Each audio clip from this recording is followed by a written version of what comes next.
So today we have Spencer Feldman, who's the creator of Zoiben and a couple other detox products, and we'll be having kind of a little interview with them. And yeah, so just make sure all your microphones are muted, so we don't have any static feedback. And I'll try to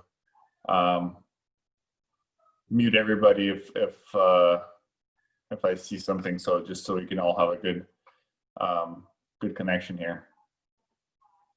If you have any questions, feel free to put them in the chat, or you can always email them to me. I have my email up here. I'll be able to read them off. So shoot all your questions, and we'll wait for about 2 more minutes, and we'll get started.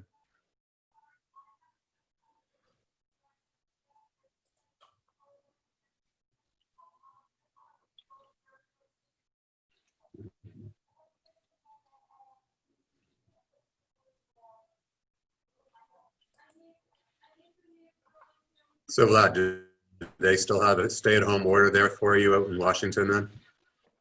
Yeah, everybody's stay at home. They've released, I think they went to stage 1, which I think is the same for Oregon.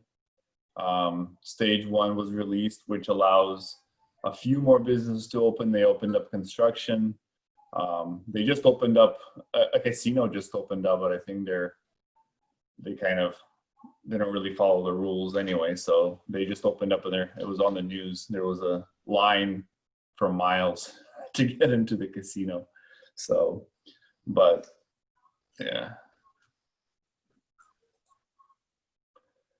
What about you? Well, I got a haircut from my partner, so that was interesting. I bought her 2 DVDs and some clippers, and so okay, yeah, I haven't had a haircut in a while. You're gonna have to learn how to do this. That was it. She did give me a good haircut. Things are pretty calm out here in Oregon. You know, I don't really. I had the same story here. So, but I figured I'd just go bald. So, save me, you know, something get chopped up. So. Oh yeah, no, I had the full-on bushy mad scientist haircut thing going. So I don't know if you can hear those. We just so I'm at home now today, and we got guinea hens, so they're out there eating nice. ticks and things in the back. Yeah, yeah. Yeah, we're my wife's been talking about getting some chickens now with this thing, but she wants to take up our backyard, which I don't know. I kind of like my backyard. Mm-hmm. Mm-hmm. Well, okay, well, you know, if you sleep in, that's not, you know, maybe they're not for you. They'll wake you up in the morning. Definitely. So I think we're just gonna get started. So and any people that trickle in.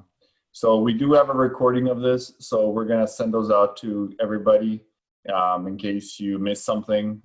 So we'll go from there. And if you guys have any follow-up questions, be sure to email if I missed you, and we'll get them all answered. All right, well, you wanted to talk about cardiovascular health, so, it's a big issue. It's, along with cancer, one of the 2 top causes of death, depending on your age group, but generally speaking. And we understand cardiovascular health is basically a damage to the arteries, right? And you know that the liver is an organ, but and the kidneys are organs. We don't often think of diffuse things like skin or blood vessels as organs, but your blood vessels are organs. Your arteries are an organ. And when the arteries start getting problematic is when you get something called plaque. Now, plaque is defined as when the wall of the artery gets to 1.5 millimeters or greater in thickness. And you can see this on ultrasound. I actually just ultrasounded my carotid artery yesterday to take a look at it and see how it's doing. And one of the things that are commonly done, for people that have plaque. Now, 1.5 millimeters is an arbitrary value. There's nothing special about 1.5. Just a bunch of cardiologists got together and said we have to have some number, at which point we say it's plaque, and they said, okay, 1.5. But clearly you don't want any, plaque. Now, the common protocol in the medical world is to give statins.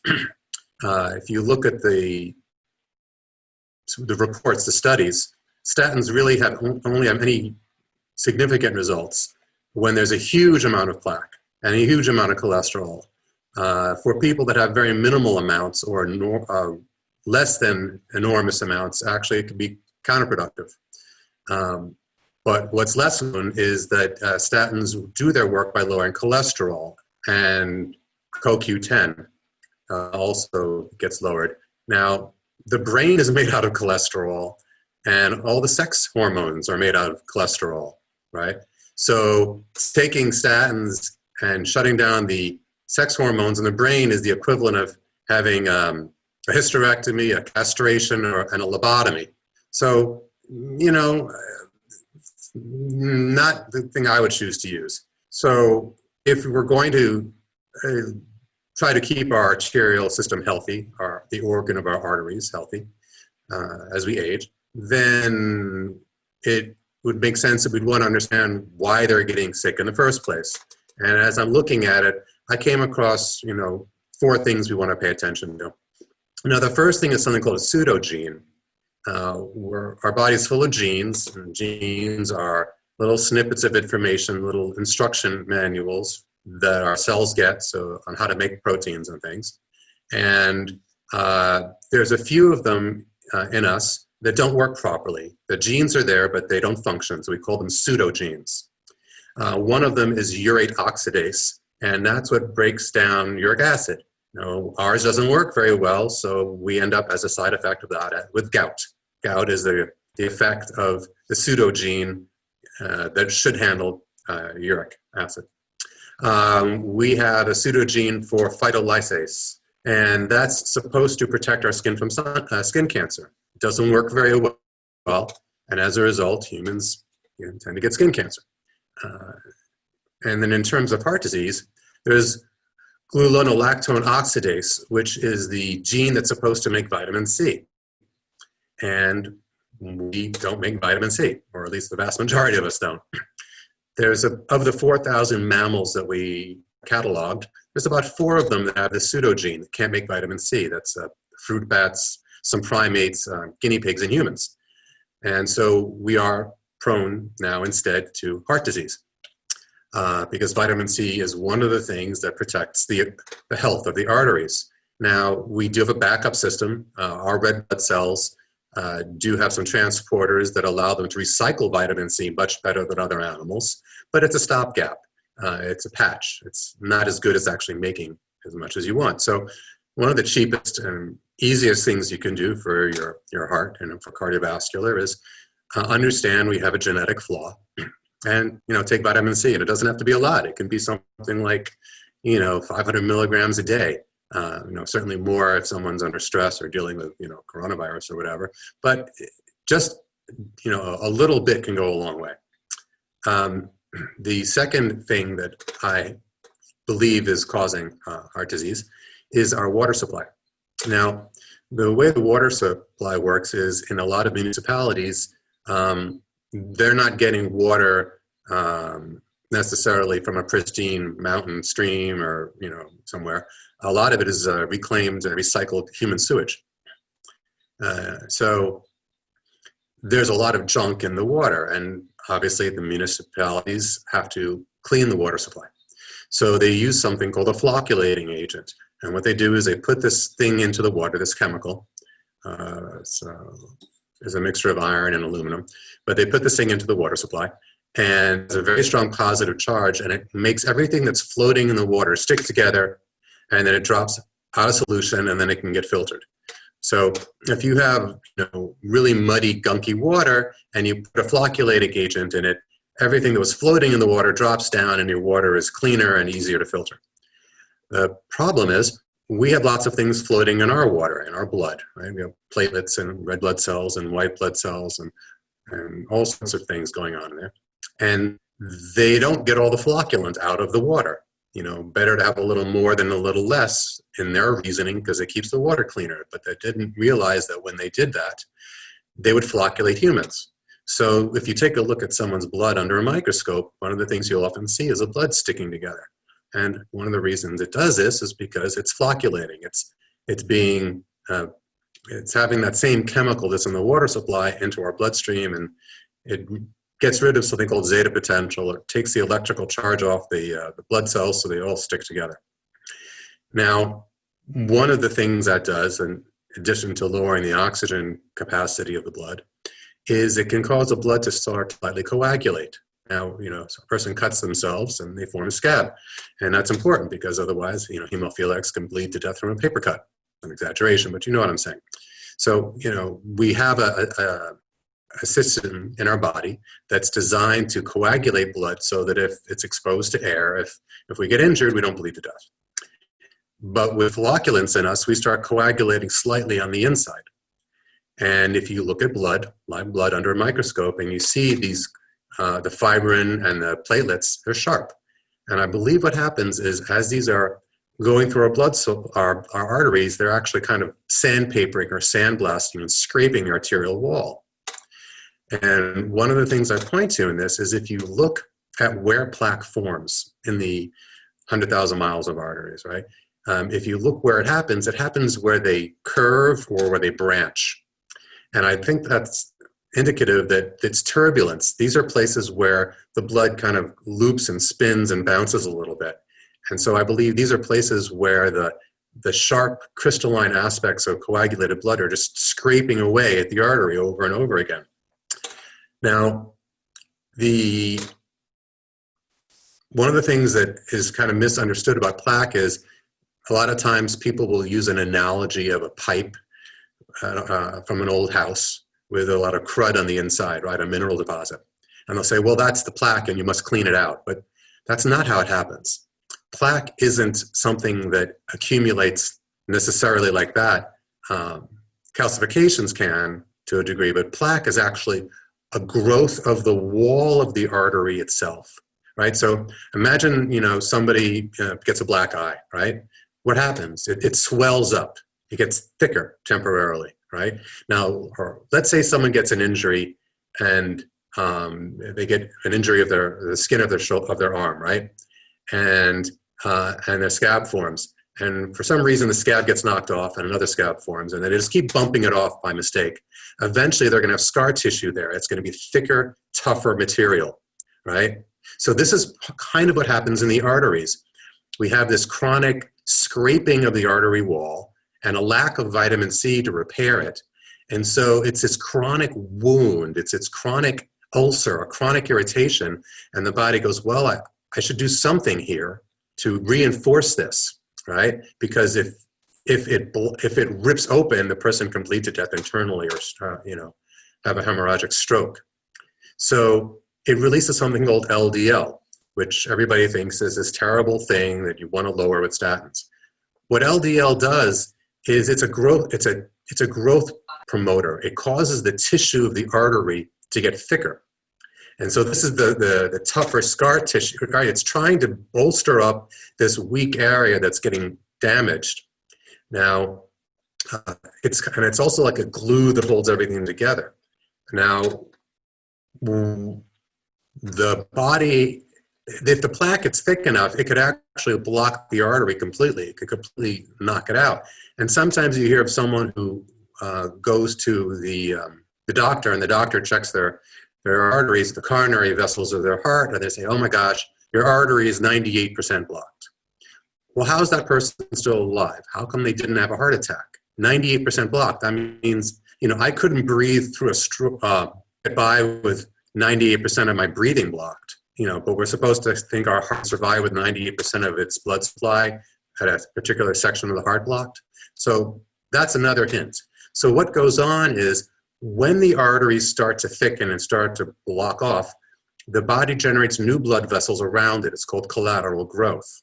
So yes, someone can have a 98% blocked artery, and it's not a great thing, and it could very well kill them. But as long as they can sprout new arteries and new coronary vessels around the damaged tissue, it becomes a non-issue, right? It's like, yes, you can block off a major highway to a city so long as you've built new highways and new bridges and new tunnels. The challenge is toxins block collateral growth. So things like lead and mercury and nicotine, those are the ones I could find. I'm sure lots of others do it. Damage the body's ability to form good new blood vessels. And so now, the body has a system of patchworks, right? We lost the ability to make vitamin C. Body says, okay, I'll recycle it. But then we ended up needing, adding in flocculated water and damaging the arteries. And so now the body goes, okay, well, I'll rebolster the sides of the arteries and grow new blood vessels. But then we add toxins and it can't grow new blood vessels. And the body's like, well, now what? So that is my kind of understanding of the progression of how heart disease happens and then how we need to work our way back out of it.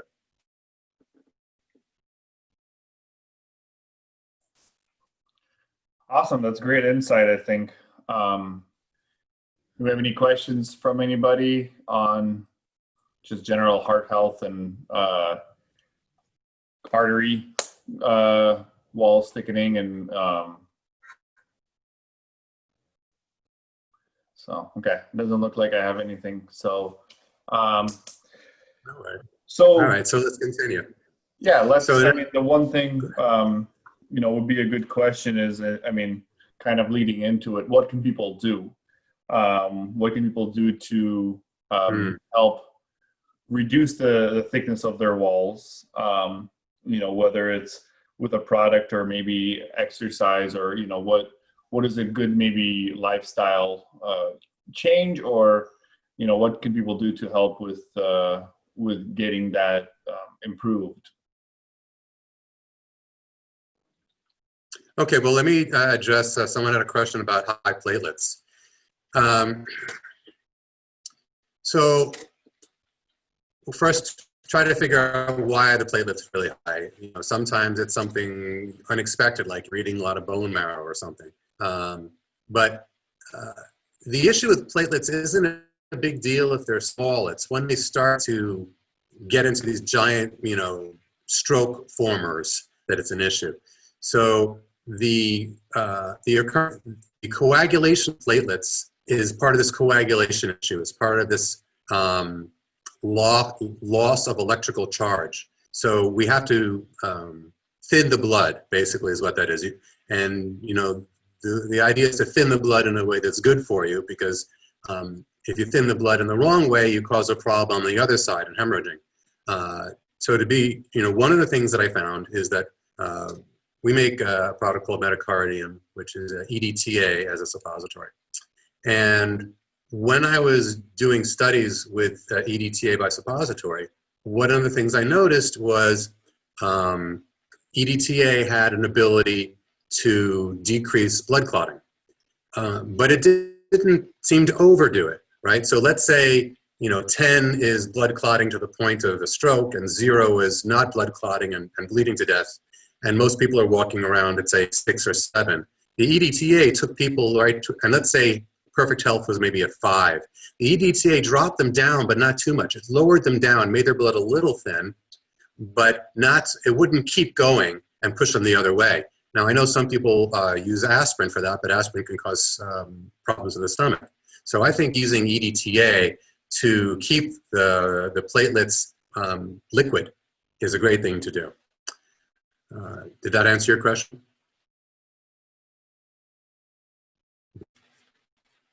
So let's talk about what some great minds have done in terms of addressing the heart disease issue. So we have Linus Pauling, who is the only person to win, I think, 2 unshared Nobel Prizes in science. So, a smart fellow. And he was talking about a protocol along with a fellow he worked with, Matthias Rath, for vitamin C and lysine. So again, there's the vitamin C. He figured, he got, I don't know if he understood that we have a pseudogene, but he understood vitamin C was a key element. And then lysine. Lysine is one of the things that will actually stick to LDL, right? So when there's when there's a damaged artery, there's little lysine residues on the side of the artery sticking into the blood supply there. And then the and then the lysine, and then the LDL cholesterol grabs on, and that's how the glue kind of forms. So if you have a lot of lysine in your blood supply, then it will attach to the LDL. The LDL will attach to the lysine in your blood supply, and not rather than in your arterial wall, and then the plaque doesn't form quite so quickly. Lysine also has some other effects. So that was a good 1-2 punch. It was the vitamin C for what he thought was the cause, and then the lysine to help with the body's problematic response to it. Then you have a fellow named Riddick, and Riddick was much more into the flocculation side of things, the zeta potential. And he was talking about giving people potassium citrate. Now, potassium citrate has a -3 charge, which is a good negative charge. One of the few things that's stronger would be EDTA with a -4 charge. And so potassium citrate kind of re-electrifies the blood so that things can separate again. And potassium citrate is also very inexpensive stuff. Let's see, what else you could do. There's Morrison. Morrison was focusing on chondroitin sulfate. And that's something that works at repairing the wall of the arteries. It doesn't address the vitamin C. Poling talked about it, doesn't address the zeta potential that Riddick talked about, but it's a raw material that the body can use to build up the wall. I think actually it does have a little bit of a negative charge to it, so I might have misspoken there. And then you got a fellow named Prendergast, and he championed arginine and vitamin D. Now, arginine makes nitric oxide, which is, number one, it stimulates new blood vessel growth. So now you got the collateral growth, right? Very important. And it's also, nitric oxide is what healthy arteries make.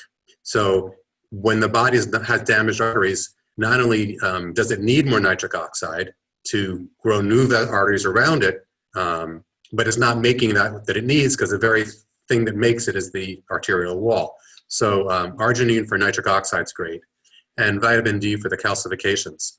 And so you can see that these are 4 great scientists, and they've all come at it from their own unique understanding of how the body works, and all of their protocols work.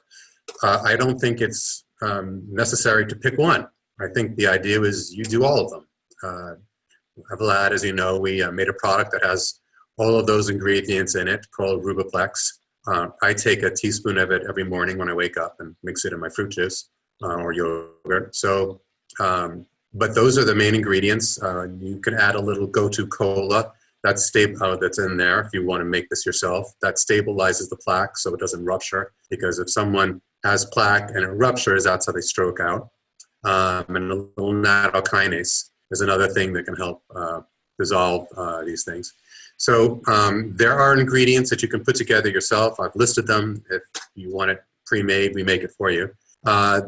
The other thing is another issue that we haven't talked about is infection. So there's an infective aspect to heart disease. And we've got the nanobacteria and all sorts of other, for instance, spirochetes. They like to crawl up the arterial blood vessels. We've got a lot of so every infection has a place it likes to live, right? So respiratory viruses like to replicate in the lungs. Streptococcus likes being in the throat. So hepatitis likes being in the liver. So every bug has its preferred food source, and some bugs, the food sources are arteries. So I think that one of the things for people that have heart disease to consider is a wide spectrum antimicrobial.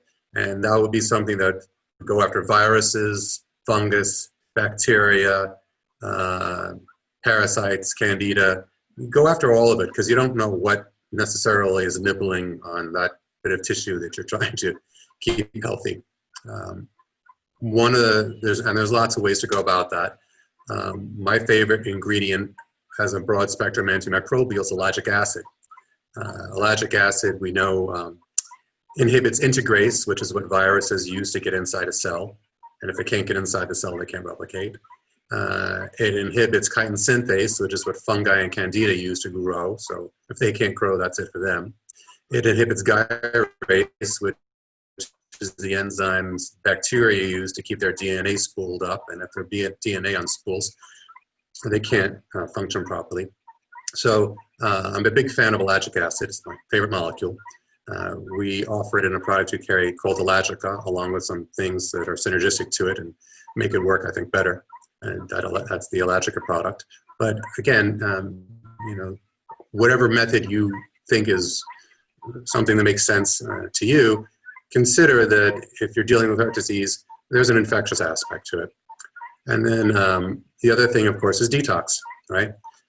We talked about how collateral growth is vitally important to protect us so that we can properly bypass arteries that are closing off. But it's not just arteries, right? There's, 70% of your blood supply is capillaries. They're these tiny little, tubes of, like a hair thick, red blood cell sometimes has to fold over to get through them.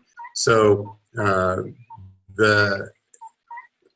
yes, when a major coronary vessel or cerebral artery gets blocked, the outcome is terrible, but people are getting blocked arteries continuously, and they just think it's aging. Like, oh, well, I just don't have the energy, I don't have the, the mental sharpness, I just don't have the stamina, that I used to have. Well, part of that is a lack of blood supply to the organ that they're referring to. If they're slowly getting diabetic, well, how's the blood supply to their pancreas? If they're slowly, finding themselves more and more toxic, how's the blood supply to their liver? And if you look inside the body with ultrasound, you'll see plaque doesn't just occur in the arteries going into the brain and the heart. It goes everywhere. So having a robust coronary supply there so that, when you need to have a bypass, you can, is important. And, the two favorite ways I have for detoxing, well, what I do is I divide toxins into two categories. There's the chemicals and the metals. And basically what you want to do is make the chemicals or metals water soluble. If a toxin is water soluble, you're going to urinate it out eventually. It'll bounce around for a little bit, but it's going out. It's when it's fat soluble that it sits around forever causing problems. So EDTA, think about a plate with grease on it, right? You can, the grease is not water soluble, so if you let that greasy plate sit in a sink full of water and you pull it out, it's still got all the grease on it, right? But if you put soap in the water and then you put it in there, now the grease starts to dissolve. The grease is being made water soluble, it can come off. So really detox is about making fat soluble toxins water soluble so you can pee them out. So EDTA makes metals water soluble. And then that's the, we have the product metacardium, which is an EDTA suppository. And why suppository? Well, EDTA doesn't survive digestion very well. So that's a bypass for it if you don't feel like drinking IV. And then there's a whole series of chemicals that will make, or not chemicals, there's a whole series of compounds that will make fat soluble chemical toxins water soluble. And that's lactone, glutathione, methyl donors, sulfur, certain amino acids. And so if you introduce those into the body, now the chemical toxins can become water soluble and they could leave. So, a key to all of this is pulling the metals and the toxins out from a number of reasons. One, it's important so that we can have proper collateral growth. Two, it's the chemicals and the metals that are lowering the immune system so that these infections can get in. So, the detox is a major part. And then once you've done all that, then, you're the peptides, the Russian peptides, then you can start doing the peptides to start regrowing the arterial wall, right? You've cleaned it out, you've supported the body, now you can start repairing it because you don't want to leave a chronic wound there right?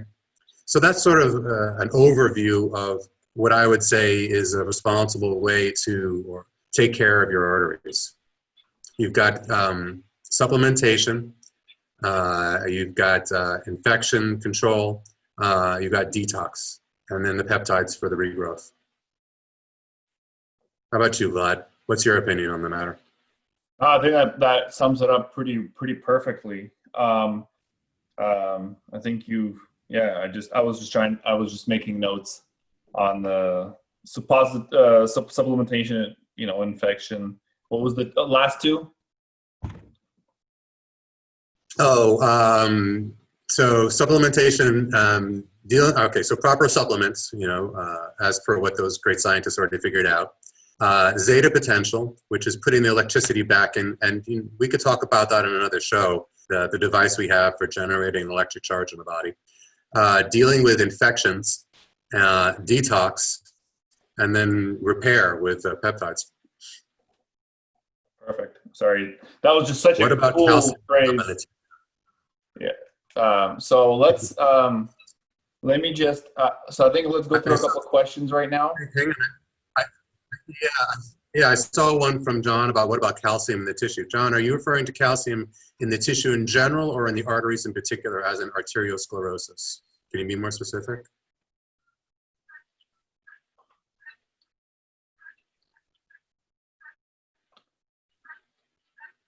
Well, while we wait for him to clarify his question, what were the other ones you wanted to go to?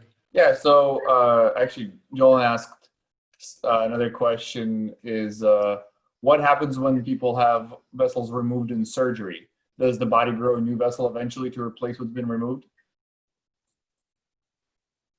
If you are detoxed properly, absolutely.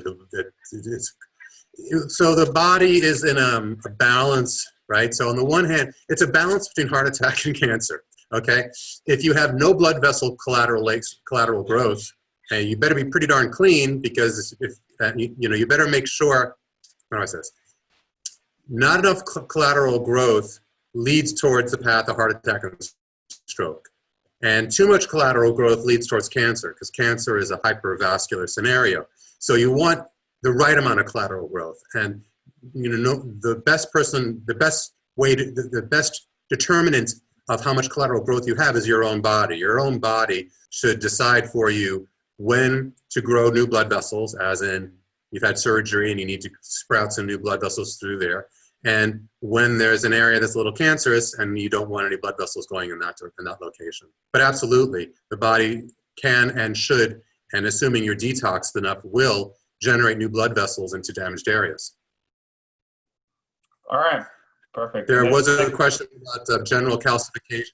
So, yes, if you take a look at the tissue of any animal, calcification is on an exponential curve. And there's a great book called The Calcium Bomb that will talk about this. The older an animal gets, the more exponentially larger amounts of calcium are in the tissue. So basically, we're turning to statues as we get older. We're turning to stone. And the calcifications get everywhere. You see them in the breasts, and the prostate, and the brain, and the gallbladder, and the kidneys, and the arteries. There's a different name for every place a crystal calcium accumulates, but it's the same phenomena. And so there's, and I'm not able to read the entire question, so you're going to have to tell me them, Vlad. There's a couple of ways to deal with the calcifications. One is obviously EDTA. We know in animals that if you, for rotifers, for instance, if you bathe them, they live in water, and when you add EDTA to their media, their calcium scores do not go up anywhere near as quickly. Also, there is the infection aspect of calcium, which is from a bacteria, nanobacteria. So there's that aspect. And then there's a electrical aspect of calcium, which is calcium is basically forming a crystal, and the body forms lots of crystals, not just calcium. There's oxalate crystals, there's uric acid, urate crystals.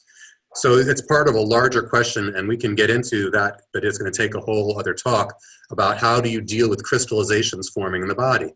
And my answer is the main way to deal with that is electrically. You want to use electricity to split the crystals put them back into solution so you can pee them out again. So again, we're getting back to making something water soluble. In this case, not making it water soluble chemically, although you can with EDTA, but making it water soluble electrically. Awesome. And just so everybody knows, we are going to be putting a brand new product here in a couple of weeks that is an electron charging machine, which helps essentially people with, all kinds of issues, and essentially using electricity to give a lot of things that regular supplementation cannot. So the next question I have, Sylvia asked a question on what is the product that removes chemicals. So so the name of the product that is best for removing chemicals. Right, so that's the red box, that's the Rubeplex. And what that is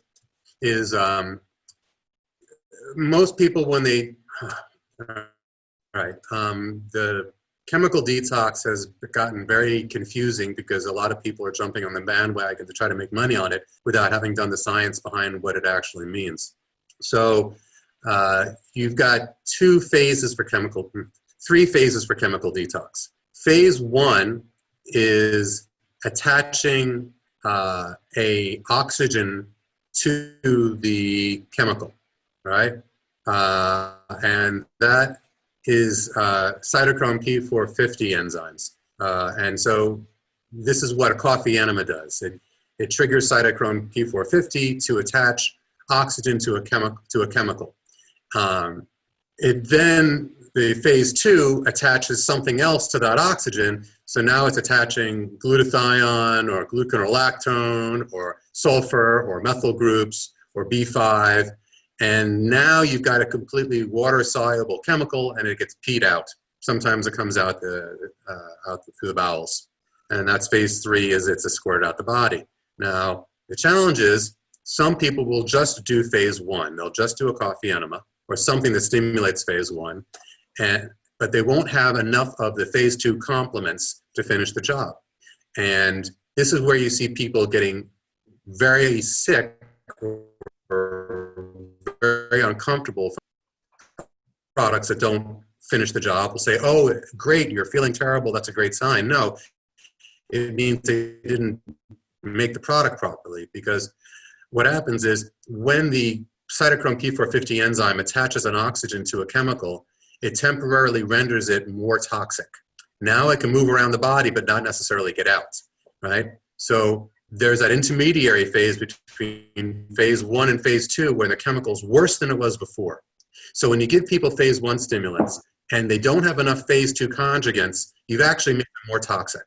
So what the Rubeplex does, its claim to fame, is it's the coffee enema as a suppository, so you don't have to sit in your bathroom with a bag or bucket of coffee.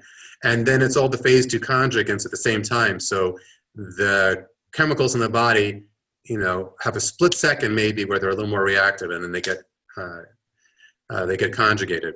That's why we have so few people getting detox crises on the Rubeplex. Now we still will get it occasionally with really, really chemically toxic people. But normally, if they can go just a few more suppositories, they'll come out the other end. They'll get past their detox reaction. Detox reactions on our products are very rare because we understand what's causing them. Awesome. Thank you, Spencer. The next question I have is from Kathy Reagan. She says, would this process also work with infections in other areas of the body, such as a bladder infection?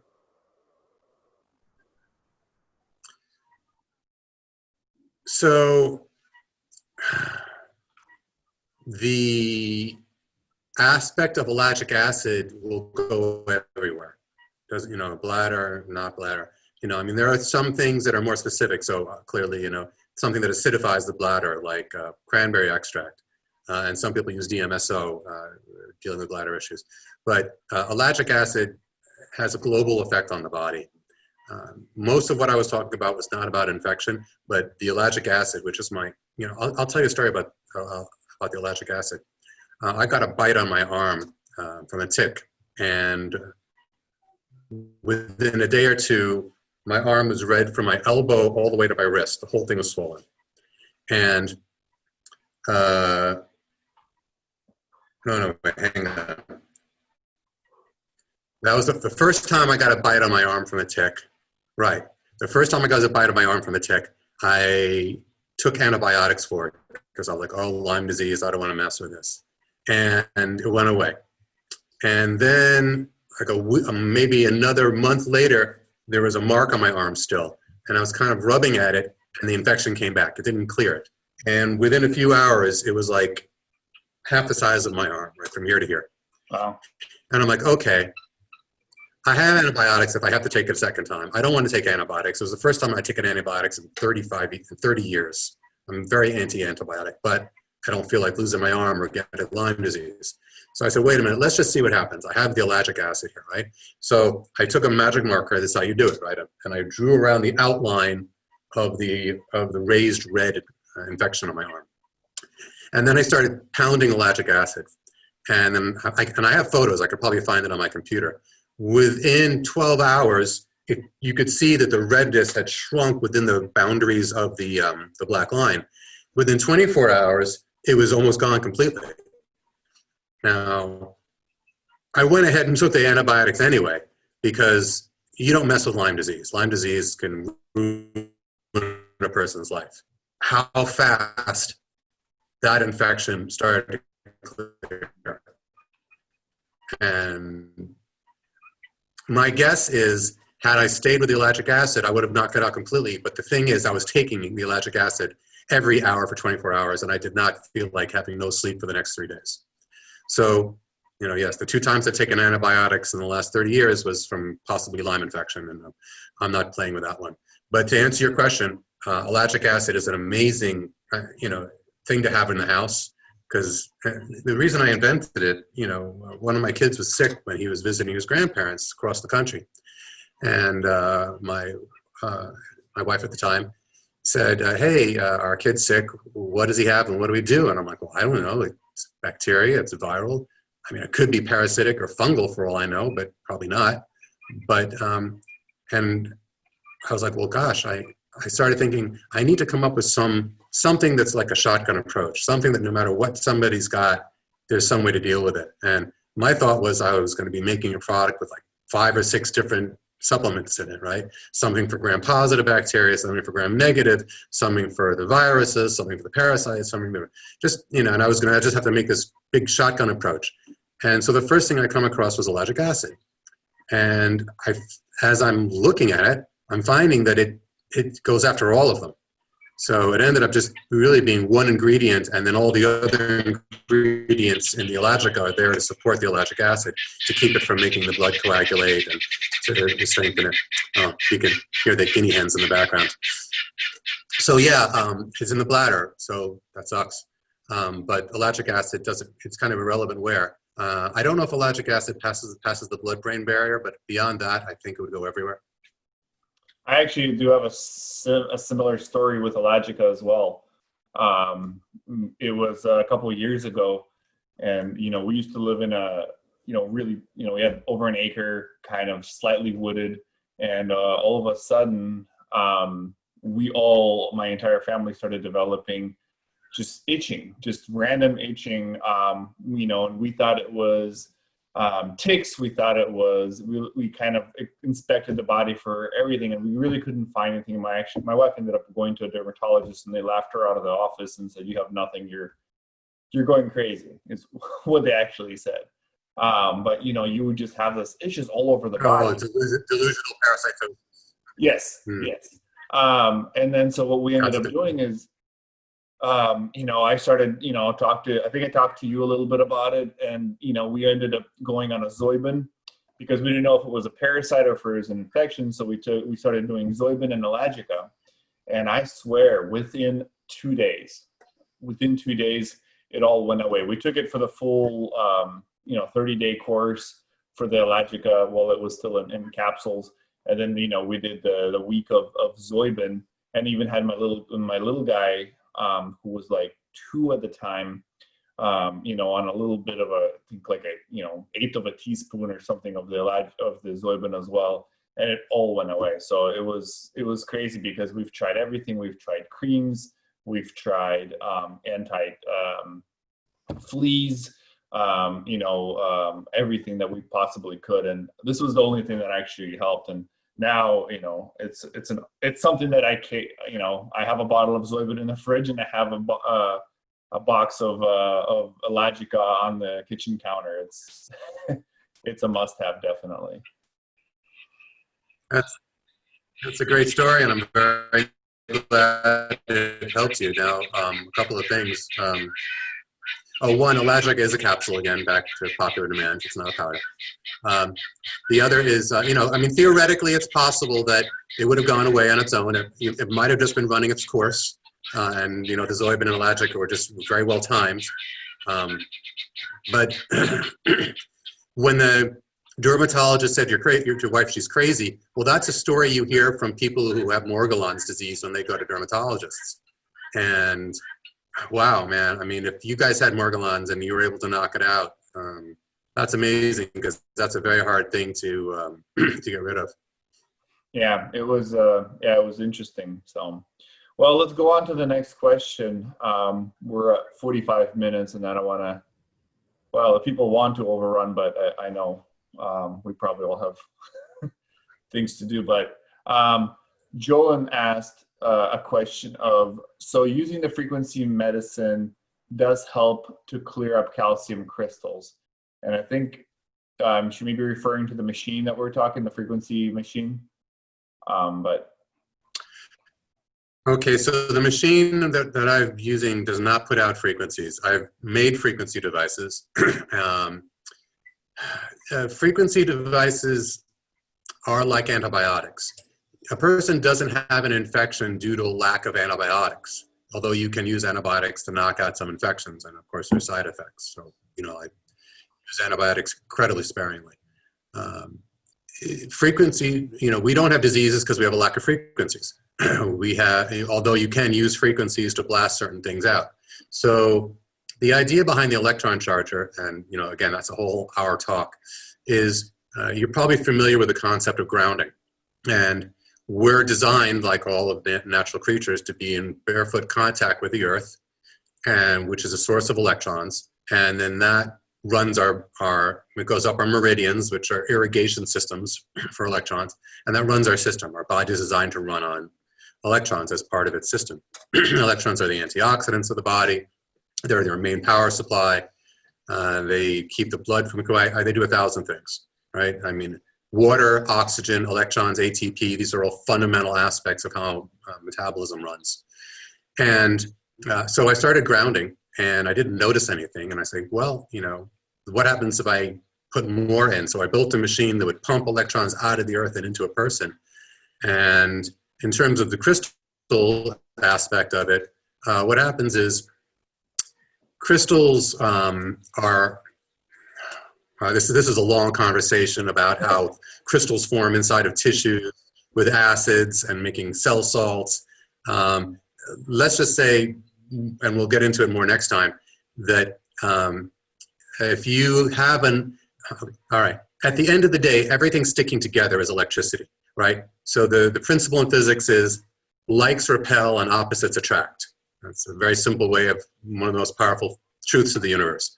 So we're meant to be negatively charged, so everything in our body has a slight repulsion from everything else, with the exception of like bones and connective tissue. That way nothing sticks together and everything flows. Now, when there's not enough negative charge, then some of us, our body becomes positive and some is negative, and then the positive and negative stick together, and now you've got glue, you've got adhesion. One of the kinds of glue that can form is a crystal. It's a kind of glue, right? It's positive and negative things forming together in a lattice arrangement. So if at the end of the day, glue, crystals, adhesion are caused by a lack of negative charge, then if you put the negative charge back in, then it all dissolves back, right? Awesome. Thanks for that explanation. I just have one quick question that nobody's asked, but I'm going to ask it. And I know most of our most of our customers are fairly knowledgeable, but I'm just going to ask this just to cover all the bases.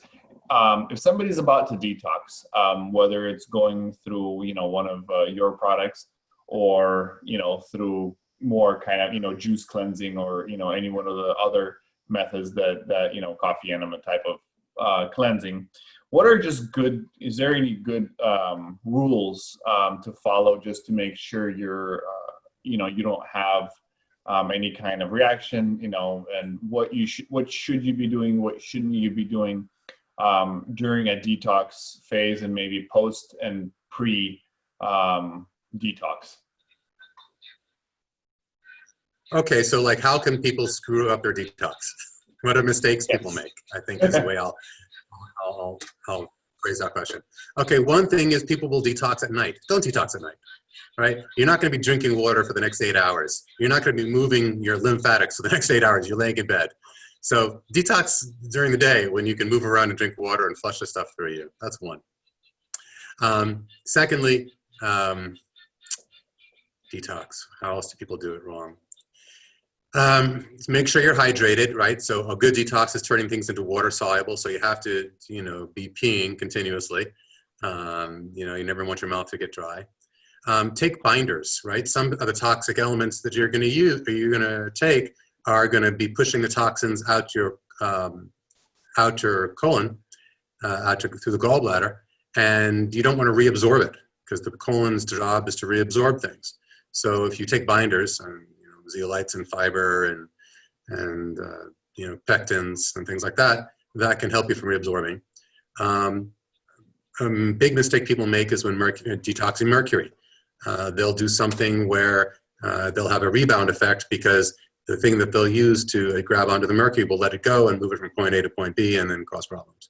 So sometimes you don't want to, sometimes detox isn't a matter of getting rid of it, but rendering it inert, right? There's things you can do to render things in the body that won't leave, but they become inert. And sometimes that's a better win. Another thing about detox people mistake is they'll want to get rid of parasites with some really toxic herbs. Well, yeah, but okay. Number one, it's toxic on the liver.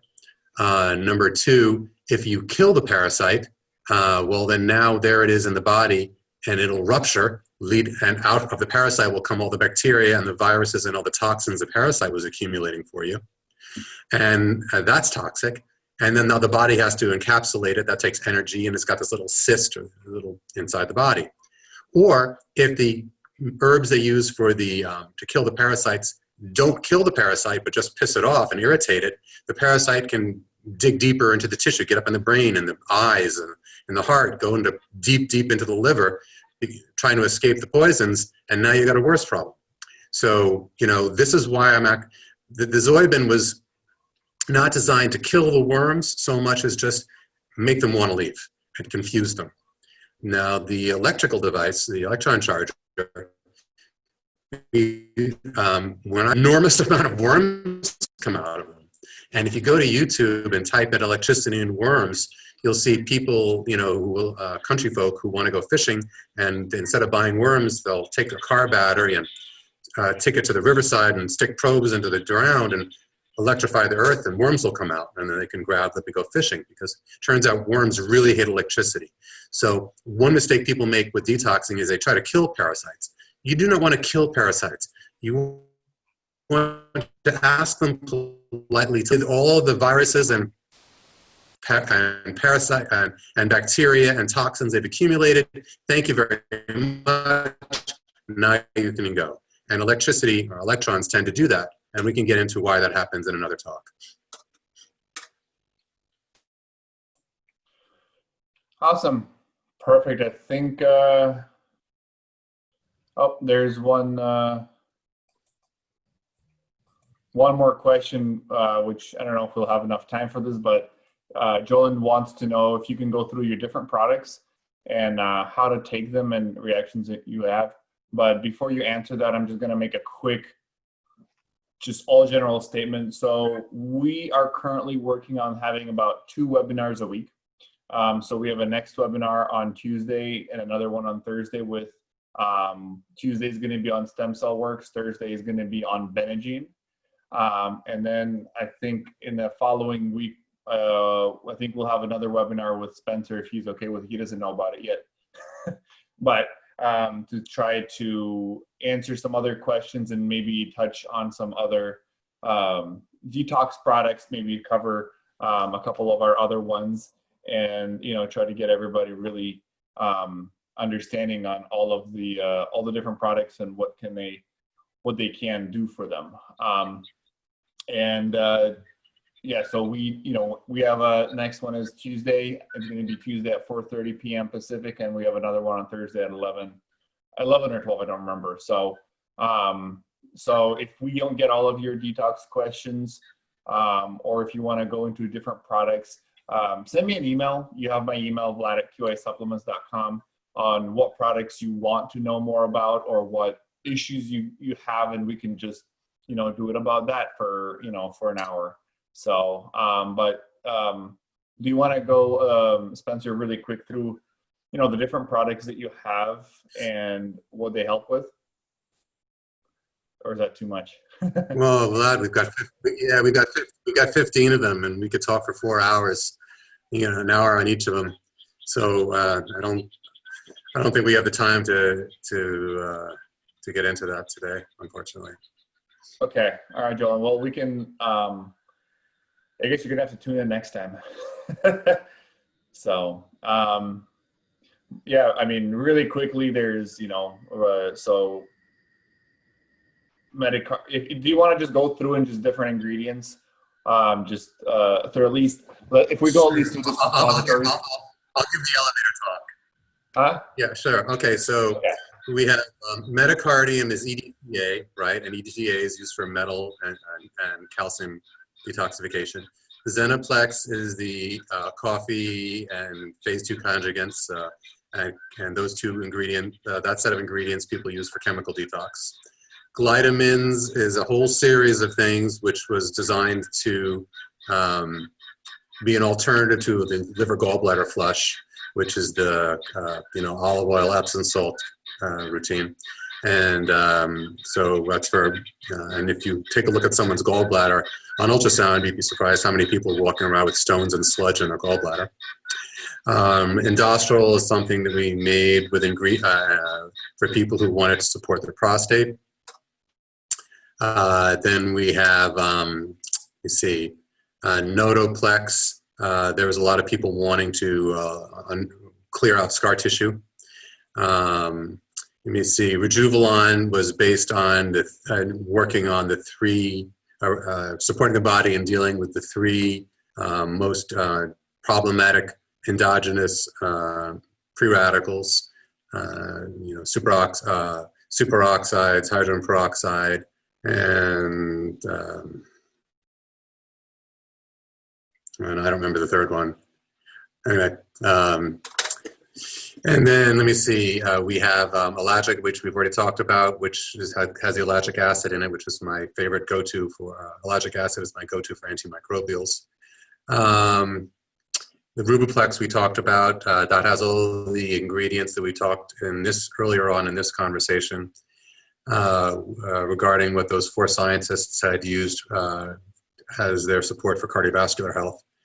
Mitopanol, basically we looked at the animal kingdom, and I asked the animals, Dr. Doolittle here, I said, has any animal figured out how to deal with cancer? And 3 animals raised their hoofs or antennas. So we had we had an elephant, an ant, and a naked mole rat. And they're all really, really good at dealing with cancer. Don't even hardly get it at all. So understanding how they go about doing that.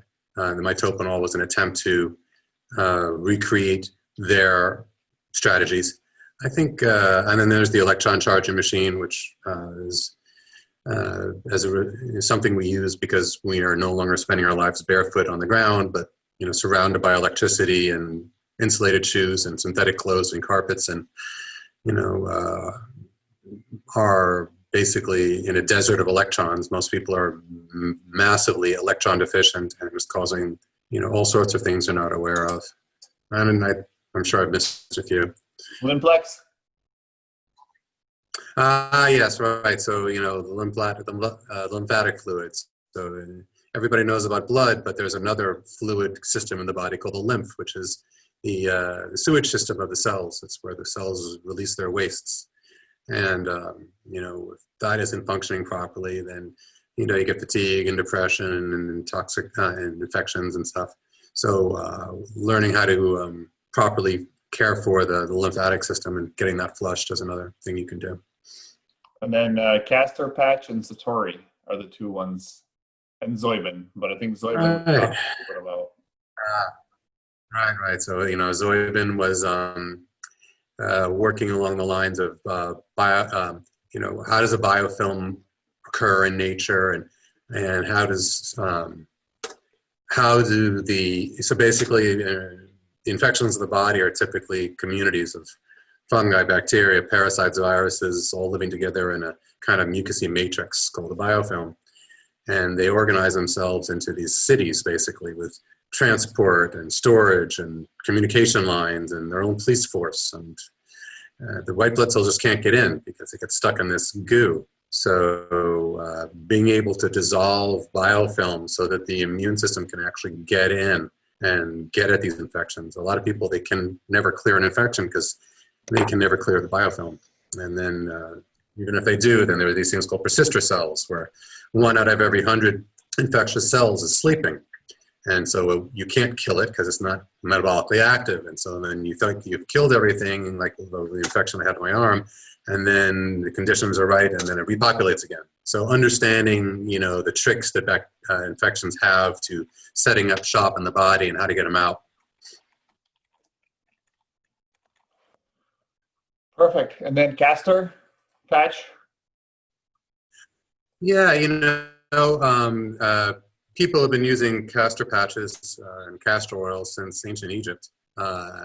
Castor oil has been used as an anti-inflammatory, anti-parasitic, breaking down scar tissue. Anytime anyone gets any surgery in their abdomen, they're going to have adhesions. So, what we did is we found a way to make castor oil into more of a gel, and then use a special kind of kind of like saran wrap, sort of, and then you can hold it in place so you can not have this castor oil spilling all over the place while you're trying to work on it. Okay, I think that's pretty much it. So thanks for everybody's questions. Thanks for tuning in. We had a pretty good turnout. So if somebody missed something, they are recorded. We'll be sending out, I think tomorrow we're going to send out the recording for everybody to rewatch, and then hopefully we may chop this up into little bits, and have it addressed by different categories. But and then the electron charging machine, if you guys are interested, that is going to be on our website under the Detox. So it's going to be up here in the next hour. So we'll put it up there so you guys can take a look at it. So other than that, thank you, Spencer, for your time, and we'll see you again in a week. Thanks for having me, Vlad. All right. Have a great day, guys. All right. Thanks, everybody.